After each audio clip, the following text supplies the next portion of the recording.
Bonjour et bienvenue sur Avant j'étais prof, le podcast des enseignantes et enseignants qui ont osé la reconversion. Je m'appelle Florence et j'ai été professeure des écoles pendant 6 ans avant de me reconvertir. Pour commencer mon activité de rédactrice sereinement, j'ai profité d'une disponibilité avant de demander ma démission. Mais d'après les messages que je reçois, la majorité d'entre vous semble plutôt intéressée par le cumul d'activités.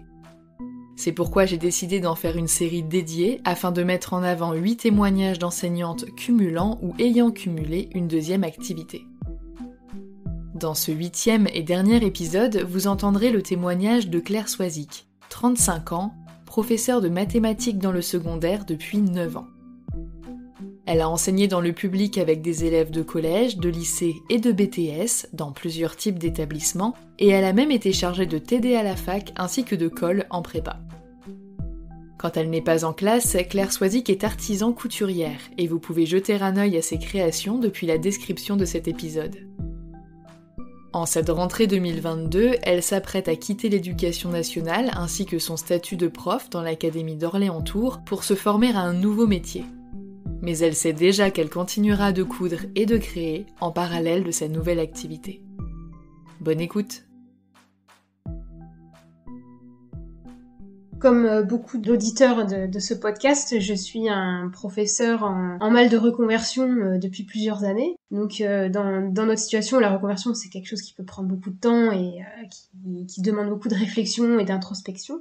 Donc j'ai commencé en 2020, j'ai commencé un cumul d'activités. C'est une activité artisanale, c'est-à-dire que je fabrique de mes mains des choses que j'essaye de vendre après. J'ai passé un diplôme, c'était le CAP métier de la mode en 2020 aussi, donc ça a été un challenge et puis ça a aussi été le top départ de mon activité. Et grâce à ce diplôme, j'ai obtenu le titre, entre guillemets, la qualification d'artisan, donc pour moi ça a été très très gratifiant. Donc une activité artisanale, je fais de la couture. Si vous allez voir un peu sur mes réseaux sociaux, vous verrez que c'est beaucoup axé sur les accessoires pour les mariages, pour les fêtes, donc tout ce qui est nœuds papillons, jolis accessoires de coiffure, ou des choses comme ça. Tout ça, c'est mon activité sur le net. Et pour mon voisinage ou mes connaissances, je travaille beaucoup à la demande. Par exemple, des retouches ou alors un ouvrage particulier, comme au mois de mai, par exemple, j'ai fait une série de housses de coussins pour une collègue qui voulait refaire sa déco de salon. Donc, voilà, c'est mon activité, disons, accessoire. Donc j'ai choisi de cumuler pour plusieurs raisons. D'abord, il fallait être en règle. J'avais pas trop envie de me retrouver avec des problèmes. Étant fonctionnaire, on est quand même tenu à fonctionner, entre guillemets, donc on doit respecter certaines règles. Et puis voilà, j'avais besoin d'une activité soupape, entre guillemets. Parce que quand on vit mal son métier, ça fait du bien d'avoir une activité qui devient gratifiante pour le coup. Je dis gratifiante parce que par exemple, à chaque fois que je couds un truc pour un client, que ce soit quelqu'un de mon entourage ou un client sur internet, recevoir des compliments comme ouais, ils sont trop beaux ces nœuds papillons, on a trop hâte de vous montrer les photos de notre mariage, des choses comme ça, c'est extrêmement gratifiant et c'est pas du tout dans l'éducation nationale qu'on a, en tout cas dans l'enseignement secondaire, je parle de ce que je connais, qu'on a des compliments comme ça. Donc c'est pour ça que cette activité m'a fait beaucoup de bien et me fait encore beaucoup de bien aujourd'hui. C'est une activité aussi qui met en jeu ma créativité. La créativité, bon alors nous, professeurs, et en particulier professeurs de mathématiques, on est très dans le côté intellectuel, dans le côté académique. Bon, évidemment, on pourrait faire appel à sa créativité pour créer des séances avec les élèves, etc. Bon, moi, c'est pas trop mon talent. Bon, ma créativité est tout autre. Et oui, voilà, ça permet d'assouvir ce besoin de créer des choses de mes mains pour me sentir vivante, entre guillemets. Et alors, j'aime particulièrement cette citation d'Einstein qui dit que la créativité, c'est l'intelligence qui s'amuse. Ça me fait toujours un peu sourire parce que quand certaines personnes voient mes ouvrages sans forcément savoir que j'ai un master de maths, ils vont dire « Ah non, moi je suis pas très manuel, je suis plutôt intellectuelle. » Moi j'entends ça, je dis rien parce que bon, j'ai pas envie de vexer qui que ce soit, mais je n'en pense pas moins. Alors administrativement, j'ai eu 2 expériences très différentes puisque j'ai commencé à cumuler en 2020. J'étais dans l'académie de Reims à l'époque Et en 2021, j'ai muté dans l'académie d'Orléans-Tours. Ça a été 2 fonctionnements totalement différents. À Reims, sur la plateforme Imagine, on a 15 000 plateformes, hein, c'est idiot, mais voilà, c'était sur la plateforme Imagine, il y a un petit onglet où on peut accéder au formulaire Cumulacte, ça s'appelle Cumulacte, et en fait ça se remplit en ligne, et on peut y joindre un courrier, donc moi c'est ce que j'avais fait, j'avais rempli, j'ai accompagné d'une lettre explicative pour dire voilà ce que j'allais faire, etc. Parce que certaines cases étaient difficiles à remplir. Pour une activité artisanale, c'est difficile par exemple de dire quel sera ton salaire. Ah ben ça dépend. Qu'est-ce que j'arrive à vendre ou pas. Et puis le temps de travail c'est pareil, je vais travailler, enfin je vais coudre quand j'aurai le temps parce que ça reste une activité accessoire. Hein. Mon but n'étant pas forcément d'en faire une activité à temps plein, voilà. Donc j'ai rempli ces cases au pif un petit peu. Et dans ma lettre explicative, j'ai expliqué, j'ai mis ça et ça dans ces cases-là, mais en vrai, ça va dépendre surtout de ce que je vais vendre, ça va dépendre du temps que j'aurai pour moi. C'est comme ça que ça s'est fait. Donc avec la procédure électronique, ça a été assez vite. Alors l'activité artisanale, accessoire, normalement c'est soumis uniquement à déclaration et ça ne demande pas une autorisation, mais c'est le même formulaire, hein, faut pas chercher, voilà. Donc j'ai eu le mot de l'inspecteur avec accord, voilà, c'était bon, c'était réglé. Donc j'ai pu créer ma micro-entreprise parce que on est obligé de toute façon de créer une micro-entreprise si on veut vendre. J'avais pas coché la case création d'entreprise, mais j'étais de fait légalement obligée de la créer, cette micro-entreprise. Donc j'ai pu créer ma micro-entreprise, demander la qualification d'artisan parce que j'étais diplômée, et puis voilà, ça roule. Pour Orléans-Tours, l'année suivante, en revanche, ça a été plus compliqué, parce que dans cette académie-là, c'est procédure à l'ancienne. Alors j'ai essayé de chercher le formulaire, puis je trouvais pas, et puis ou alors c'était celui d'une autre académie, ou alors, enfin, je pense que beaucoup de professeurs voient un petit peu de quoi il s'agit. Donc je me suis rapprochée, de toute façon c'était la première chose à faire, hein, je me suis rapprochée du secrétariat de mon établissement, j'ai demandé un formulaire papier, alors elle aussi elle avait eu du mal à le trouver, parce que c'est encore des trucs foireux, voilà. J'ai fini par l'avoir entre les mains, j'ai fait ma demande, tout ça dès la rentrée, j'avais écrit ma lettre et tout, pareil que l'année dernière, donc j'avais fait la lettre où j'expliquais un petit peu mon activité, ce que je voulais en faire et pourquoi je pouvais pas trop prévoir mon chiffre d'affaires, voilà, des choses comme ça. J'ai dressé un petit bilan de l'année précédente pour prouver que c'était bien une activité accessoire. Mes chiffres d'affaires parlaient pour eux-mêmes, hein, voilà. Et alors j'ai envoyé, j'étais toute contente, je dis c'est bon, je suis dans les règles et tout. Et puis au bout de 3 mois, toujours rien. Je me tourne vers mon secrétariat encore, je lui dis mais ils ont reçu ou quoi, on sait quelque chose. Puis elle appelle, elle dit ah non, on n'a rien reçu. Voilà, donc ça s'était perdu je ne sais où, donc j'ai dû tout recommencer. Et finalement, au mois de février, en février quand même, hein, j'avais commencé la démarche en septembre. Au mois de février, je reçois accusé de réception. Nous avons bien reçu votre demande d'autorisation. Ah, enfin. Donc ça y est, j'étais moins stressée parce que du coup, je savais qu'ils étaient au courant, donc c'était bon. Et bon, alors par contre, ils m'ont pas dit accord ou désaccord, mais bon, comme c'est une activité qui n'est soumise qu'à déclaration, je me suis dit bon, allez, continue, de toute façon, maintenant, t'as plus rien à perdre. Donc, voilà, Orléans-Tours, ça a été un petit peu plus compliqué à cause de ces histoires de papier qu'il fallait trouver, retrouver, perdu, tout ça, bon, voilà. Mais j'ai fini par y arriver. Alors, personnellement, j'ai un temps partiel d'agrégé, en collège en plus, alors ça fait triple avantage, déjà agrégé, j'ai moins d'heures que mes collègues certifiés. 12 heures, puisque je suis à temps partiel.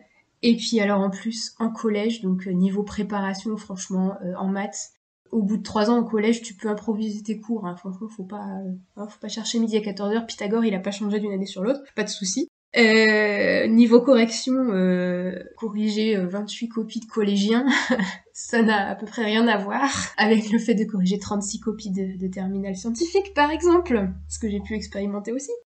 De ce point de vue-là, ça allait, j'arrivais à faire mon travail correctement, sans que mon activité artisanale ne soit trop envahissante. Bon, il se trouve que j'ai 3 enfants aussi, mes enfants sont assez jeunes puisqu'ils ont entre 3 et 9 ans. Alors ça occupe bien aussi, mais l'avantage c'est que comme l'activité artisanale, je la fais de chez moi, et que mes enfants justement, ils sont 3, Quand on est trois, alors on se dispute, c'est sûr, mais on joue aussi beaucoup ensemble, ou alors on vient s'installer à côté de maman, pendant que maman fait sa couture, et ben on fait son petit coloriage, ses perles, je sais quoi, j'en sais rien. Donc voilà, mes enfants ont fait pas mal d'activités manuelles à côté de moi, quand j'avais des commandes à honorer. Pour la couture, du coup, je trouve du temps. De toute façon c'est ma passion, j'en ai besoin, c'est ma créativité, j'ai besoin de faire de la couture, j'ai besoin d'exprimer un petit peu cette créativité-là, donc je trouve le temps. Là où j'ai eu des problèmes, en revanche, pour trouver du temps, c'est tout ce qui est communication et marketing sur les réseaux sociaux. C'est un vrai métier, ça, vraiment, je l'ai découvert là. Moi, je suis pas du tout à l'aise dans le fait de communiquer sur les réseaux sociaux. Alors je fais des progrès, Et voilà, ça demande beaucoup de temps pour créer des publications pertinentes qui génèrent de l'interaction avec son audience, chercher sa bonne clientèle cible, des choses comme ça. C'est des choses que j'ai découvert un peu sur le tas, donc c'était compliqué, et puis ça m'a demandé du temps, beaucoup de temps. Donc c'est pour ça que c'est compliqué aujourd'hui de développer un peu plus mon entreprise, c'est parce que je n'ai pas forcément le temps de faire tout ce qu'il faudrait faire pour bien développer l'entreprise. Financièrement, bon, il se trouve que mon salaire de professeur, en plus du salaire de mon conjoint, puisque voilà, j'ai 3 enfants, mais je suis mariée du coup avec le papa, donc en soi c'est suffisant pour vivre, on n'a pas trop de problèmes à ce niveau-là, et ça fait que mon activité artisanale, pour moi c'est vraiment un revenu accessoire, c'est de l'argent de poche entre guillemets. Je fais pas des gros chiffres d'affaires, mais quand j'ai une belle commande, en général c'est souvent réinvesti presque directement. Par exemple, je me suis acheté un Barnum pour faire les marchés.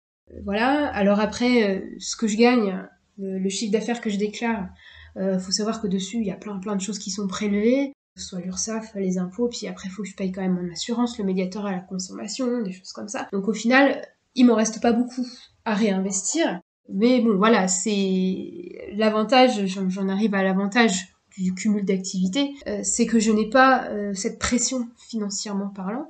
J'exerce ma couture par passion, et si ça me rapporte, tant mieux. Si je fais un mois à zéro, c'est déjà arrivé que je fasse des mois à zéro vente, 0 €, voilà, que dalle. C'est pas grave. Je me dis, je ferai mieux le mois prochain, quoi. L'inconvénient, c'est que du coup, je ne suis pas à 100% dessus. Et donc, comme je disais juste il y a quelques minutes, je ne suis pas à 100% dessus, donc c'est difficile de me développer franchement. Donc je n'ai pas forcément le temps de faire beaucoup de démarches auprès de partenariats, des choses comme ça. Je n'ai pas forcément le temps de me former sur le marketing des réseaux.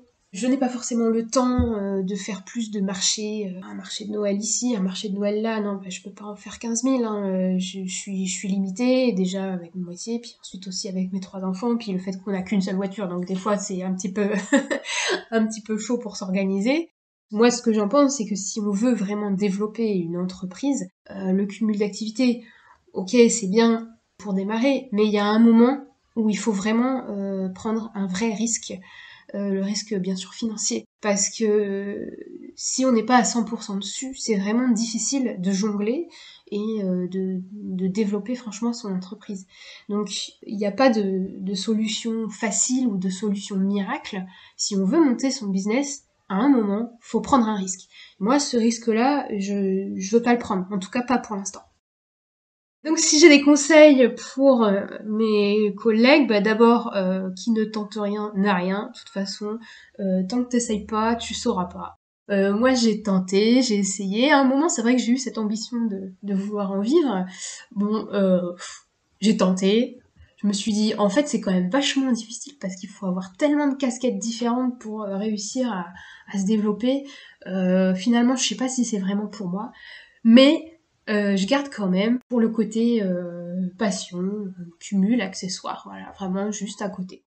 Et puis, qui sait si au gré des rencontres sur un marché ou sur même le voisinage ou je ne sais rien, au gré des ventes, etc., ça finira pas par devenir au fur et à mesure quelque chose de viable. Ce qu'il faut savoir, c'est que dans l'artisanat, et plus particulièrement tout ce qui est textile et bijoux, on est vraiment très très très très très nombreux à se lancer. Donc si on veut se démarquer pour pouvoir en vivre, il faut soit avoir une niche, ou alors avoir inventé vraiment quelque chose d'unique et d'extraordinaire. Donc personnellement, j'ai choisi de me nicher entre guillemets dans le milieu du mariage, en me disant que c'était pour ce genre d'événement qu'on est prêt à mettre la main au portefeuille, parce que sinon on cherche plutôt le moins cher ou des choses comme ça, donc c'est normal, hein. Moi aussi, hein, des fois je cherche des bons prix plutôt que de la qualité, mais pour un mariage, c'est vrai qu'on est prêt à faire des dépenses, et donc l'artisanat du coup devient quelque chose d'intéressant à ce niveau-là. Donc faut oser en fait se limiter en fait dans la clientèle, enfin choisir une clientèle vraiment ciblée. Ça, c'est un truc que j'ai fini par comprendre à force de crier dans le désert, pour reprendre une expression biblique. En ce qui concerne mes projets pour la suite, mon activité artisanale, je veux la garder parce que ça me fait du bien, mais ça restera accessoire. C'est-à-dire que j'ai pris ma décision, je me suis dit, je ferais peut-être mieux de garder ça, de garder le côté passion, de ne pas avoir cette pression du chiffre d'affaires et du développement à tout prix, vraiment juste le côté passion et vendre au bon prix, à la bonne personne, au bon moment, mais tant pis s'il y a des mois où je vends rien. Et donc c'est en plus d'un emploi salarié. Alors jusque-là c'était l'enseignement, j'étais professeure en collège. Mais pour cette année, j'ai eu l'immense bonheur de voir ma demande de rupture conventionnelle aboutir. Donc je l'ai obtenue pour le 1er septembre. Et donc au 1er septembre, je commence une autre activité dans un domaine qui n'a absolument rien à voir avec la couture. C'est une autre histoire, donc ça fera peut-être l'objet d'un autre podcast, pourquoi pas. En tout cas, voilà, mon cumul d'activités, donc ça a duré 2 ans. Et ça a été une expérience plutôt gratifiante. Ça m'a apporté confiance en soi, bien sûr, parce que comme forcément je recevais des compliments sur ce que je faisais, moi ça me reboostait, ça me redonnait confiance. Et quand je partais au collège, même si ça m'interrompait dans mon travail, moi j'avais la satisfaction du travail bien fait, au moins pour ça, quoi. Et moi, ce qui m'a amusée aussi, c'est que au fur et à mesure de l'année scolaire, j'ai même des élèves qui se sont abonnés à mon profil. Enfin voilà, c'est rigolo. Maintenant, je vais pas les virer de mes abonnés, hein, même si je suis plus prof.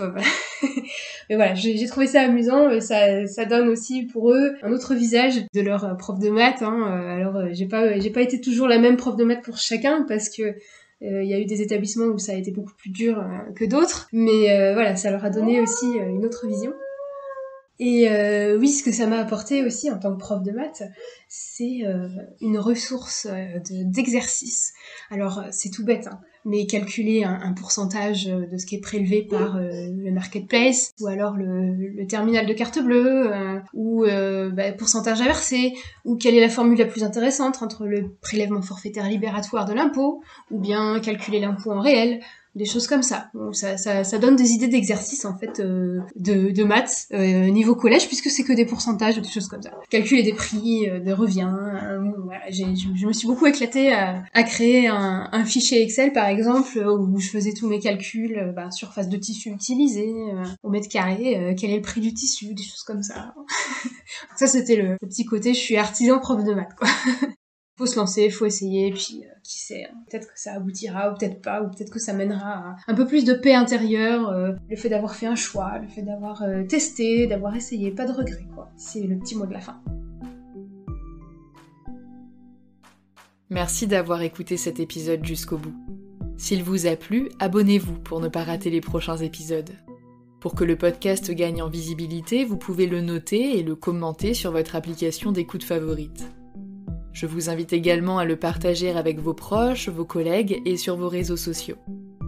Pour soutenir le podcast financièrement, je vous donne rendez-vous sur Tipeee, une plateforme de financement participatif dont vous trouverez le lien dans la description de l'épisode. Les dons sont possibles à partir d'1 € et ils me permettent de financer le matériel, l'hébergement et une petite partie du temps que je passe à créer ce podcast. Merci à Meriem, Cécile, Sophie et Manuela pour vos dons. C'est la preuve que ce projet a toujours une utilité et ça m'encourage vraiment à continuer. Retrouvez l'actualité du podcast sur Instagram et Facebook @avantj'étaisprof, ainsi que les liens vers les sujets abordés dans la description de l'épisode. À bientôt!